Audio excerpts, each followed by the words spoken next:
la paire euro-US dollar. Et là, c'est le chiffre de l'inflation américaine, on en parlait, qui va dicter la tendance de la semaine. Oui, évidemment, on l'attend même depuis la semaine dernière.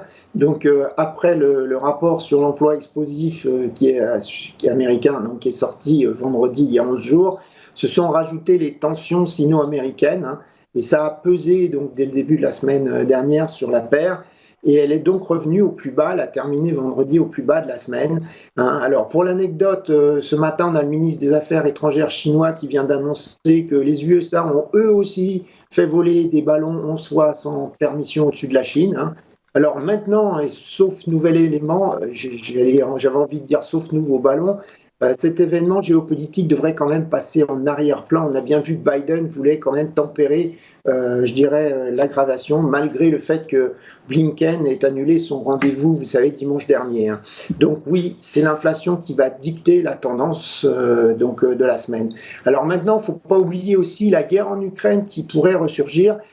S'il y avait un malencontreux dérapage, hein, après l'épisode en Pologne, on a encore eu un avant-goût avec les missiles qui ont survolé la Moldavie et la Roumanie, hein, qui a démenti par la suite.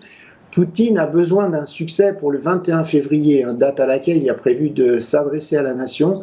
Donc si jamais l'eurodoll en profitait pour monter après l'inflation, le chiffre de l'inflation, je pense que se repositionner ensuite à la baisse via des options serait probablement une bonne stratégie, hein.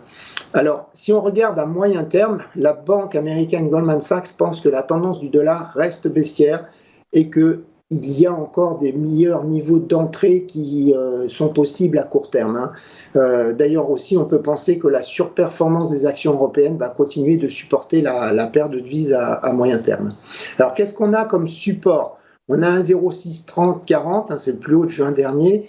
C'est aussi le ratio 30,8,2% de Fibonacci entre le plus haut de 2021 et le plus bas de 2022. Hein, je vous rappelle ce que je vous avais déjà dit depuis 2 semaines. La banque Crédit Suisse pense que passer sous ce niveau invaliderait la hausse. On a aussi ensuite, je dirais, un petit support intermédiaire qui est 1,0540-50 qui correspond au rebond de la paire le premier jour de trading de l'année 2023, hein, qui est donc juste après une période de trading range. Comme résistance, on a 1,0830, hein, c'était une zone de congestion sur laquelle l'eurodoll avait rebondi pendant 3 mois jusqu'en mai 2020, puis donc qui est devenu à nouveau une résistance. Au-dessus, on a 1,0950-70, c'est le ratio 50% de Fibonacci entre le plus haut de 2021 et le plus bas de 2022, et c'est aussi une droite ascendante oblique en weekly, hein, qui passe par les points bas de 1985 si on reconstitue le haut et le point bas de l'an 2000. Et dernier point à aborder, Philippe, donc la question, hein, les États-Unis vont-ils entrer en récession? Oui, c'est à nouveau la question qui revient régulièrement et le marché en parle car l'inversion de la courbe des taux américains a réalisé un nouveau record à la baisse la semaine dernière, hein. On a eu le spread de 10 ans US qui est redescendu à moins 84 BP. Alors, je vous rappelle ce que je vous avais déjà dit dans le passé, à savoir que l'ampleur de ce niveau n'implique pas une probabilité de récession plus forte pour autant, hein. D'ailleurs, vous le voyez à l'écran, la banque américaine Goldman Sachs a abaissé sa probabilité de récession de 35% à 25% d'ici 12 mois, soit nettement moins que les prévisionnistes qui ont été interrogés par le Wall Street Journal qui, eux, voient 65%, hein. Alors, comme argument, la banque cite la vigueur continue du marché du travail et des premiers signes d'amélioration dans certains sondages auprès des affaires, hein. On l'a vu vendredi, il y a 11 jours après le chiffre de l'emploi.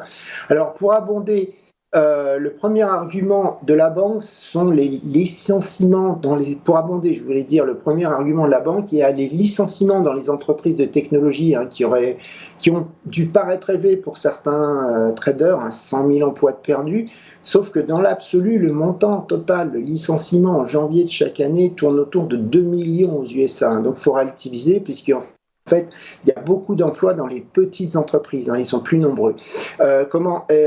Et on a vu le nombre d'offres d'emploi qui remonte à plus de 11 millions, hein. Donc un travailleur licencié devrait pouvoir retrouver un boulot rapidement, même si ce n'est pas vraiment le boulot qui lui plaît, hein. D'ailleurs, il y a la banque canadienne CIBC, elle estime une probabilité de récession à 31% d'ici 6 mois, hein, donc on n'est pas à 65%. Elle a construit un modèle de probabilité de récession qui comprend de nombreux prix de marché, tels que l'inversion de la courbe des taux des obligations 2 ans versus les T-bills 3 mois, ou les spreads de crédit des obligations d'entreprise, les earnings du marché action. Hein. Alors il y a même Goldman Sachs qui est encore plus optimiste à 6 mois, elle pense que la probabilité d'une récession est proche de 0.